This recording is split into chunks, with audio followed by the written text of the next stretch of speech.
Preview.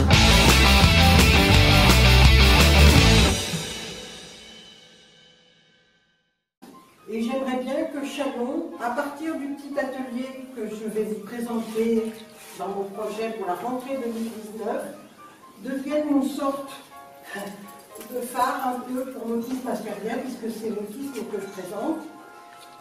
Pourquoi un collectif d'associations? Parce qu'on est tous des parents, des grands-parents d'enfants autistes, et qu'on se bat tous pour la même cause. Mais le spectre autistique est très large, donc ça nous permet d'être très complémentaires et de nous faire se marcher sur les pieds.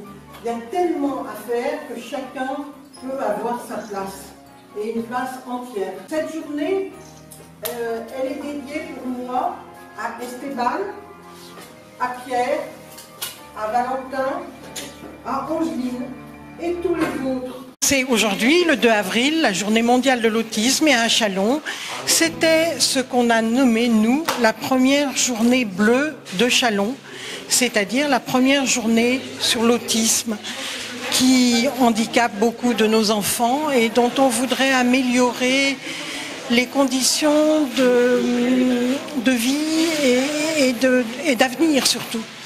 Parce qu'il faut penser à l'avenir. Le but de cette réunion, c'était pas la conférence de presse en elle-même, c'était deux choses.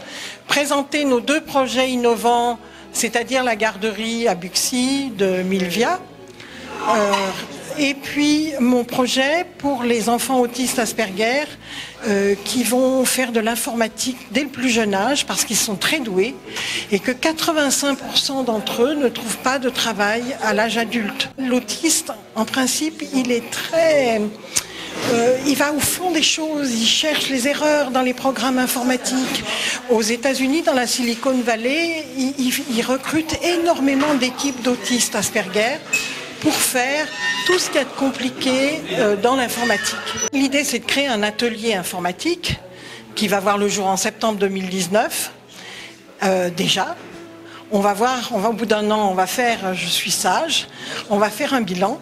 Si ça marche bien, on va continuer et on voudrait faire une espèce de filière pour les enfants autistes qui va jusqu'à la professionnalisation.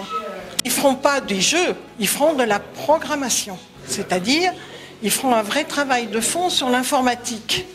Hein. Et nous, les grands-mères, on sera présentes pour que le groupe soit sage, écoute bien le moniteur. Si on va au Fab Lab, il y a 8 postes. Hein. Mais j'espère bien que l'année d'après, on montera en puissance et qu'on aura plus de postes. Et à ce moment-là, je demanderai peut-être au directeur du Devoir, qui a été très accueillant pour nous, s'il veut bien nous prêter sa salle informatique et on verra avec lui. La journée bleue, elle est bien occupée. On a commencé ce matin à 8h avec les collégiens du Devoir jusqu'à 10h. Il y a eu la conférence de presse à 11h30. Il y aura un autre atelier avec les collégiens de 6e du Devoir de 14 à 16.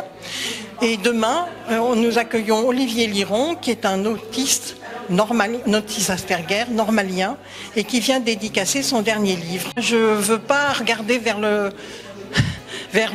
passé.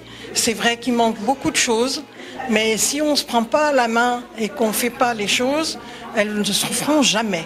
Alors, c'est ce que j'ai trouvé bien dans l'association Action pour l'autisme Asperger, il y a le mot action. Il ne suffit pas de se lamenter, il faut aussi agir. Et c'est ce que je vais m'attacher à faire maintenant. L'autisme concerne beaucoup d'enfants. Hein, on dit qu'il y a 700 000 personnes autistes, adultes et enfants. En France. 7 000 naissances par an, plus de 7 000 naissances par an sont des enfants d'autistes qui ont des causes génétiques, mais aussi des causes environnementales. C'est une maladie mystérieuse qui nous laisse,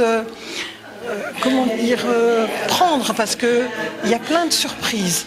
C'est pas négatif. C'est un monde un peu merveilleux, parce qu'on ne comprend pas tout. C'est une façon de voir la vie différente. Et ils nous entraînent un peu dans leur monde, et ça, c'est génial. Il y a des autistes lourds qui, eux, ne peuvent ni parler, ni être autonomes, ni voilà. Et puis, il y a des autistes qui sont plus autonomes et qui peuvent même travailler. Il y en a quelques-uns qui travaillent. C'est ce que je voudrais faire. On a dit que Poutine était autiste Asperger, Bill Gates était autiste Asperger. Il y a beaucoup de gens extrêmement doués qui étaient autistes Asperger. Et c'est pour ça que je ne comprends pas qu'en France, on se passe de cette richesse-là. Il y a plein d'autisme. C'est pour ça qu'il y a de la place pour tout le monde, pour toutes les associations. On n'est pas en concurrence, on agira ensemble et pour avoir plus de force, justement, de force d'initiative. Réveil Autisme, c'est une association qui est basée sur la commune de Buxy, qui a pour projet l'ouverture d'une structure d'accueil pour les enfants autistes et porteurs d'un handicap mental également, avec en 2 temps, en fait, dans la même salle, on va faire une partie avec des bénévoles pour des séances de jeu, de répit pour les familles. Les familles vont pouvoir emmener leurs enfants qui vont jouer, donc avec un espace de motricité, des ballons, des parcours à vagues, des ateliers Montessori. Et dans un deuxième temps, donc ils vont être accueillis par Sandra, qui est aide médico-psychologique, qui travaille depuis 12 ans dans le handicap. Et elle est formée à l'accompagnement Snozelen. Donc on va créer un espace multisensoriel Snozelen. Alors le Snozelen, c'est un endroit d'apaisement. On sait que dans l'autisme, il y a des troubles neurosensoriels. On connaît tous les 5 sens, hein, la vue, l'ouïe, etc., le toucher, qui peuvent être en hypo ou en hyper. C'est hyper sensible au bruit, aux lumières, ou au contraire en hypo, donc ils ont besoin de stimulation de ce côté-là. Donc une salle Snozelen, on peut accueillir l'enfant, donc il faut qu'on connaisse quand même son profil sensoriel, savoir s'il est agressé par les lumières, savoir s'il est agressé par les bruits. Donc à ce compte-là, dans la salle, on baissera les lumières, on lui mettra une musique plus douce et comme il ne recevra pas ces agressions qu'il reçoit de l'extérieur, puisqu'ils n'arrivent pas à gérer ça comme nous, c'est pas inné chez eux, ils le font pas consciemment. Ça va leur apporter vraiment un moment d'apaisement et ils vont réussir à comprendre leur corps. De toute façon, les enfants seront accueillis individuellement. Que ce soit pour les temps de jeu ou pour l'accompagnement Snozelen, on accueillera les enfants individuellement. Parce que, tout simplement, pour éviter les angoisses, pour éviter l'excitation. Donc le projet est quand même bien avancé. On compte 17 familles, donc ça fait 50 adhérents. On a déjà une quinzaine d'enfants qui sont sur liste d'attente pour quand le local sera ouvert. Là, on mène des actions pour récolter des fonds. On a un concert au mois de septembre avec les Tontons Zingueurs, qui eux vont nous apporter une grosse part du budget et on va pouvoir donc créer cet espace Snozelen qu'on attend tellement. C'est pour Buxy, pas que. Nous, c'est à Buxy parce que moi, je suis maman d'un petit garçon porteur d'autisme et on habite Buxy. Mais c'est pour les enfants de partout, du Grand Chalon, de Monceau jusqu'à Tournu, jusqu'à Chagny, tous les gens qui ont besoin de nous. Le plus gros problème dans l'autisme, je dirais qu'il n'y en a pas qu'un. Moi, je dirais au départ la solitude. Quand notre fils a été diagnostiqué il y a 2 ans, on s'est senti très seul. Des réseaux comme ça, à ma connaissance, il n'y en avait pas. Là, aujourd'hui, je pense qu'on a vraiment fait un pas en avant avec toutes les associations qui se sont réunies, celles qui étaient présentes, celles qui n'ont pas pu venir, les professionnels aussi qui nous ouvrent leurs portes. Et ça, c'est fantastique. Notre fils, il a 4 ans et demi, il a été diagnostiqué il y a 2 ans, autiste typique non verbal. Pour l'instant, on espère qu'il parlera un jour.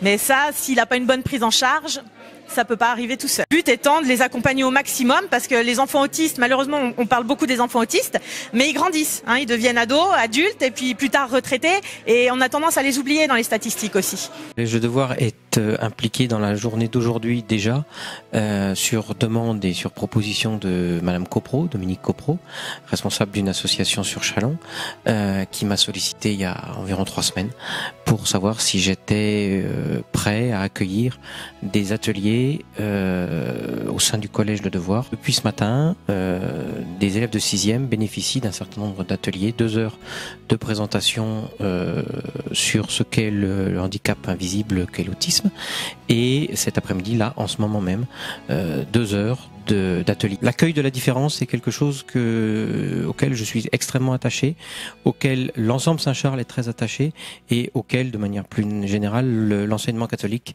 au niveau national est également attaché. Nous avons pris ici au Collège de Devoir et plutôt effectivement de considérer que les élèves qui ont des besoins éducatifs particuliers sont dans des classes dites normales et à certains moments donnés se retrouvent